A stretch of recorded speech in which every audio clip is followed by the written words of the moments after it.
own this place. Yes, this is my land. And I own the moon. Turn the truck The guard around. didn't even blink, didn't squint at the map, didn't ask a follow-up, didn't hesitate for half a second. He just laughed, short, sharp, ugly, like I'd insulted his intelligence. "You own this," he said, tapping the glass of the booth. I said, "Yes, this is my land." He said, "And I own the moon." Turn the truck around. Something hot crawled up my neck. Behind him, the neighborhood stretched forever. Fresh siding, clean roofs, perfect rows of mailboxes standing at attention, moving vans idling, garage doors lifting and swallowing furniture like this place was being born right in front of me. 201 houses, built on dirt my grandfather used to walk barefoot. Sprinklers snapped on in synchronized bursts. Mist drifting across the street like everything was peaceful. Kids screamed with laughter as they raced bikes down sidewalks that hadn't existed a few months ago. It felt wrong in a way I couldn't fully explain yet, like seeing your childhood home wearing someone else's name on the mailbox. "I'm serious," I said, pressing my phone closer to the window. "This land is mine. All of it." He waved me off like a mosquito. "Buddy, if you don't move, you're getting towed." That's when the white SUV rolled in behind me. Too close, too quiet, too intentional. The driver stepped out slow, sunglasses hiding her eyes, smile already loaded. "What's the problem?" she asked. "This guy claims he owns the subdivision," the guard said, still amused. Her head tilted slightly. "Claims," she repeated. "My family's paid taxes on this land for decades," I said. "I've got the deed." She snapped a photo of my license plate.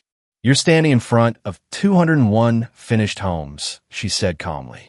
"People don't build that by accident." My stomach dropped. Not because she sounded confident, because she sounded prepared.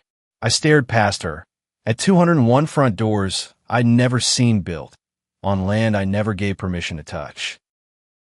And one question kept drilling into my skull. If this wasn't an accident, then who decided to erase me? I didn't move the truck. Not forward, not backward, just sat there gripping the steering wheel while my pulse hammered against my ribs. The woman in the sunglasses leaned slightly toward my window, like she was inspecting damage on a rental car. "You're blocking the entrance," she said. "People live here." "Yeah," I replied, staring past her at the endless rows of rooftops. "On my land." Her mouth twitched. "You keep saying that like it changes something." I rolled the window down another inch. Cold air rushed in, sharp and dry. "My property line runs straight through that playground," I said, pointing. "The old fence used to sit right there." She laughed, soft, controlled. "Oh wow," she said. "A fence. That changes everything. Call the History Channel." The guard snorted behind the glass. Something ugly twisted in my stomach. I pulled up the county map, zoomed in, shoved the screen toward her. "This isn't a memory," I said. "It's recorded. Filed. Taxed." She barely glanced. "Paper doesn't stop construction," she said. "Concrete does."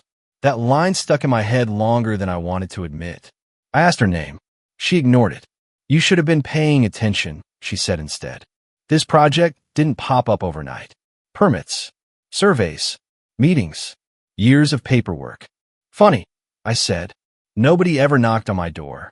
Her sunglasses tilted down just enough for me to see her eyes. "Then you weren't important enough to notify." That one landed. Hard. I felt heat climb into my face, not embarrassment. Rage.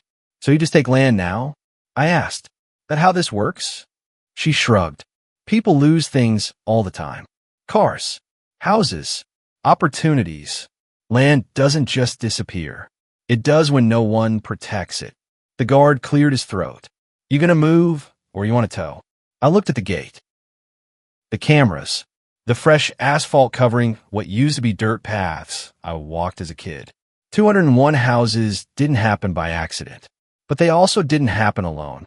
As I finally backed up, one thought burned louder than the engine.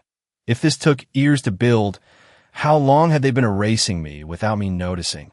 I didn't drive home right away. I pulled onto the shoulder, just past the development, and shut the engine off. The sudden quiet felt wrong after all that tension, like the world was pretending nothing had just happened. My hands were still shaking. I sat there staring at the steering wheel, replaying her voice in my head. You should have been paying attention. Like this was a missed dentist appointment.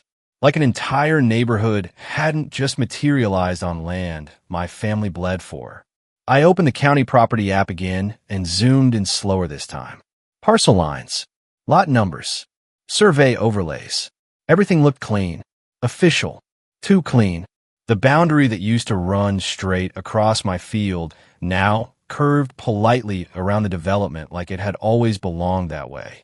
That made my stomach sink. Someone hadn't just built houses. Someone had rewritten reality on paper. I called the county clerk. Got bounced twice. Ended up on hold long enough to hear the same piano loop drill into my skull. When a woman finally picked up, I explained the situation carefully, calmly, like I was describing a flat tire instead of theft. She typed for a while, then paused. She said. That one word carried way too much weight. There was a boundary adjustment filed about 3 years ago, she said. Looks like the lot was subdivided and transferred. Transferred to who? I asked. She hesitated. A development holding company. I wrote the name down on a receipt from my glove box. It meant nothing to me. Who signed off on it? I asked. Another pause. It shows authorization from the Homeowners Association tied to the project. I laughed, sharp and humorless. There was no HOA 3 years ago. There wasn't even a road. Well, she said lightly, there is now. That sentence sat heavy in my chest. If the paperwork said it was theirs, then I wasn't just fighting a neighbor. I was fighting a system that had already decided I was wrong. And I had no idea yet how deep that system went. The next morning, I drove straight to the county office. No phone trees, no hold music, no polite distance. I wanted faces, voices, eye contact. The building smelled like old paper and stale air conditioning. A faded flag drooped in the corner like it had given up on believing in anything. I waited in line behind a guy arguing about a parking ticket and a woman trying to renew a license she'd lost twice already. By the time I reached the counter, my jaw was already tight. I slid my documents across the counter, old tax statements, printed maps, the original deed my dad had scanned years ago. This land was never sold, I said. Somebody moved my boundary without my consent. The clerk flipped through the pages slowly. Too slowly. She frowned at the screen, clicked a few times, then leaned back in her chair. She said again. I hated that word now. This adjustment was approved internally, she said. Everything looks compliant. Compliant with who? I asked. She lowered her voice slightly. That's kind of above my pay grade. I leaned in. So if someone steals your car, but files the right paperwork, it's suddenly theirs? Her lips pressed together. That's not what I said. It's exactly what you said. She slid the papers back toward me. If you want to dispute it, you'll need to file a formal challenge. Legal route. How long does that take? She hesitated. Months. Sometimes longer. I pictured bulldozers, more houses, more concrete poured over dirt that used to breathe. And in the meantime, I asked. She shrugged. Construction continues. Of course it does. I walked out of the building with the sun hitting my face and no sense of relief, just a growing pressure behind my eyes. This wasn't a mistake someone could fix with a stamp. This was a machine, and machines don't stop just because someone gets hurt. But as I reached my truck, my phone buzzed with a new notification, a development update tied to that holding company name. And the headline made my stomach drop. I sat in the truck, staring at the notification like it might blink and turn into something harmless. It didn't. The development company was announcing Phase 2 expansion. More housing, more permits, more land being carved up like nothing stood in the way. The map preview showed the highlighted zone stretching straight toward the back acreage, the part of the property I'd always left untouched. Trees, old fence posts, the creek bin my dad used to fish at when he needed quiet. My chest tightened. They weren't done with me. They were just getting started. I drove out there that afternoon, parked near the old trail, and walked the boundary on foot. The ground felt different under my boots, packed harder than I remembered, like it had already started forgetting what it used to be. Survey stakes dotted the dirt in fresh neon paint. Little flags marking future loss. I kicked one over. Immediately felt stupid, like I'd just insulted a mountain. I called a lawyer a friend had recommended. Left a voicemail that sounded calmer than I felt. Then another lawyer. Then another. One didn't call back. One quoted a retainer that made my stomach flip. One said, "This kind of thing gets expensive fast." No one said, "This will be easy." I stood there listening to wind move through the trees and realized how alone this fight felt. It wasn't just about land anymore. It was about being erased quietly while paperwork smiled and nodded. For the first time since this started, doubt crept in. What if I couldn't stop it? What if I was already too late? My phone buzzed again. A new message this time, not from a company, from a number I didn't recognize. "You should probably stop digging. No name. No explanation. Just that." The air suddenly felt heavier. I noticed the pickup before I noticed the silence. It was parked just past the tree line on the back acreage, half hidden, engine off, windows dark. No plats, no markings, just sitting there like it had been dropped into the landscape. My gut tightened immediately. Nobody parks out here unless they're lost, hunting, or hiding. And this truck wasn't lost. I slowed my steps, boots crunching louder than I liked against the gravel. The wind carried the faint smell of diesel and warm metal. Recent. Someone had been here minutes ago. I circled wider, keeping distance, scanning the mirrors, the cab, the bed. The door was unlocked. Inside sat a coffee cup, still warm to the touch. A folded map on the seat, not a GPS printout. Old school paper. My property lines were circled in red marker. Not just the development area. All of it. My pulse kicked hard. This wasn't random trespassing. This was scouting. I heard a branch snap behind me. I turned fast, heart jumping into my throat, but only saw trees swaying in the wind. Still, the air felt charged now, like I'd walked into the wrong room at the wrong time. I took photos fast. Cup, map, interior, tire tracks, everything. As I backed away, a low engine growl echoed somewhere beyond the ridge. Not close enough to see, close enough to feel. I didn't wait to confirm anything.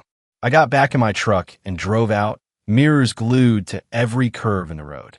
Halfway home, my phone buzzed. A new message. "You weren't supposed to see that." My hands went cold on the steering wheel. I didn't sleep that night. Every time a car passed on the highway, my brain tried to convince me it was slowing down for my driveway. Every creak of the house sounded louder than it ever had before, like the walls were listening. That message kept replaying in my head. You weren't supposed to see that. Not a bluff. Not random. Someone knew exactly where I'd been. That meant one thing. Staying quiet wasn't protecting me anymore. So I started making noise. The next morning, I called a surveyor, not through the county, not through referrals. I found a private 1-2 towns over and paid cash to get him out there fast.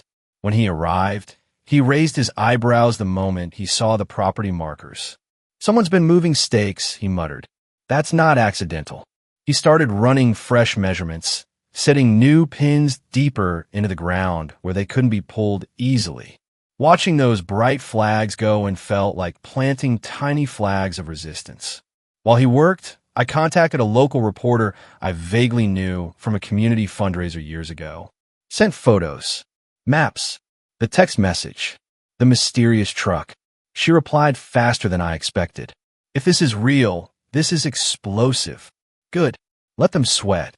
By afternoon, the development gate had a new vehicle parked near it.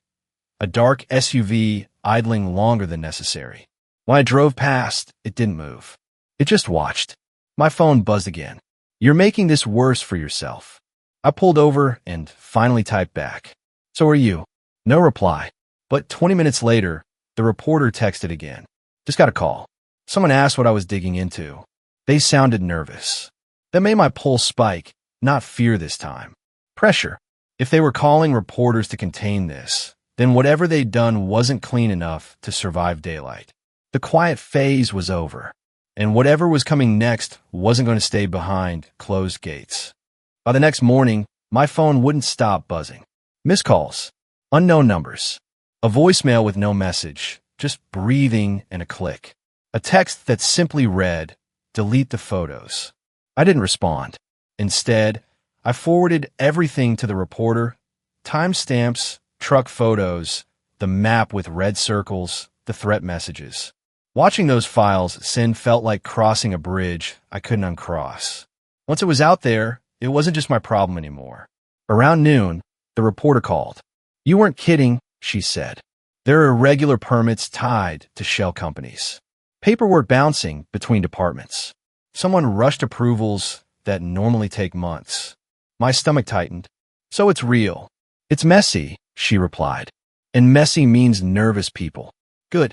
That afternoon, a notice appeared taped crookedly to my mailbox. No envelope, no signature. "Cease interference with active development." Bold letters. Official-looking seal. Completely unsigned. I laughed out loud. They couldn't even threaten me properly. I sent a photo of it to the reporter. Her reply came fast. "That seal is fake." That stopped the laugh. If they were faking official notices now, it meant the mask was slipping. Someone was improvising. And people only improvise when their plan starts collapsing. Later that evening, a construction crew showed up at the back acreage, unannounced. No permits posted. No marked supervisor. They started unloading equipment right along the fresh survey markers. I drove straight out there and parked sideways across the access path. A foreman walked up, annoyed. "You need to move," he said. "We got clearance." "From whom?" I asked. He hesitated. Management." I smiled thinly. "Then tell management they're trespassing." He made a call. His tone shifted halfway through the conversation, from confident to cautious. When he hung up, he avoided my eyes. "We're shutting down for today," he muttered. As the trucks rolled away, I felt something I hadn't felt since this started. Momentum. The sheriff didn't waste time playing neighborhood politics. By that afternoon, I was sitting in a stiff plastic chair outside a small county courtroom with a stack of printed photos on my lap and a knot in my stomach that wouldn't loosen. Tire tracks, the red mark map from the truck, screenshots of the threat texts, the fake enforcement notice. It felt surreal seeing my chaos reduced to paper clips and manila folders. A clerk called our case number. The sheriff nodded at me once like, "Stay sharp." Inside, the judge skimmed the documents silently, glasses sliding lower on his nose with every page. The opposing side showed up late. 3 people in press clothes. A rushed lawyer. And her, the sunglasses woman, sitting stiff in the back row pretending this was just another meeting she could dominate. She didn't look at me, which told me everything. The sheriff testified first. Fake seals. Impersonation. Trespassing. Intimidation. The words stacked up heavier than I expected. Then my turn. I explained the boundary shift. The missing notices. The strange truck. The message telling me to stop digging. My voice stayed steady, but my hands didn't. The judge leaned back slowly. "Let me get this straight," he said, looking directly at the developer's attorney. "You're telling me an entire development proceeded without verified owner consent, with altered boundary filings, and now there are intimidation complaints attached." The lawyer opened his mouth. Nothing came out. The judge didn't wait. "Construction is suspended effective immediately," he said. "No further activity until a full property review and investigation is completed." My lungs finally remembered how to breathe. The woman's jaw tightened. Hard. She stood abruptly and whispered something to her lawyer that looked more like panic than strategy. As the gavel hit, one truth landed clean in my chest. They weren't running the game anymore. The court was. "So yeah, remember how she told me?" "Sure. And I own the moon." Turns out the moon has really aggressive lawyers. Once the judge slammed that injunction down, everything unraveled fast. Like one of those cheap sweaters where you pull one thread and suddenly you're holding a pile of yarn.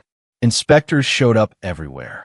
Clipboards, measuring wheels, drones buzzing around like annoyed mosquitoes, guys crawling over lawns that were supposed to be move-in ready, asking questions nobody had answers for. My favorite part? Watching everyone suddenly pretend they had no idea how anything got approved. Oh, that permit? That wasn't my department. Those signatures? Must have been before my time. Boundary changes? Huh, weird, yeah. Super mysterious how 201 houses accidentally landed on the wrong dirt. The court didn't buy the magic trick. They froze construction, dropped fines that made accountants sweat, flagged titles so buyers couldn't even close without lawyers breathing into phones. The HOA board basically vanished overnight, like group chat members who stop replying when rent comes due. And sunglasses lady? Oh man, miss, this is how the real world works. Suddenly learned what subpoenas feel like. Last I heard, she was spending more time with attorneys than actual humans, which feels poetic. I went back to the gate a few days later, same spot where I got laughed at like a lunatic with a phone and a map. No jokes this time, just a giant county notice zip-tied to the fence. Construction suspended pending investigation. I stood there way longer than necessary, just enjoying the silence. No Indians, no beeping machines, no smug voices, just quiet. I didn't celebrate, didn't fist pump, didn't post anything dramatic. I just smiled like someone who finally got their parking ticket dismissed after arguing for 6 months. And yeah, next time someone tells me they own the moon, I might ask for the deed.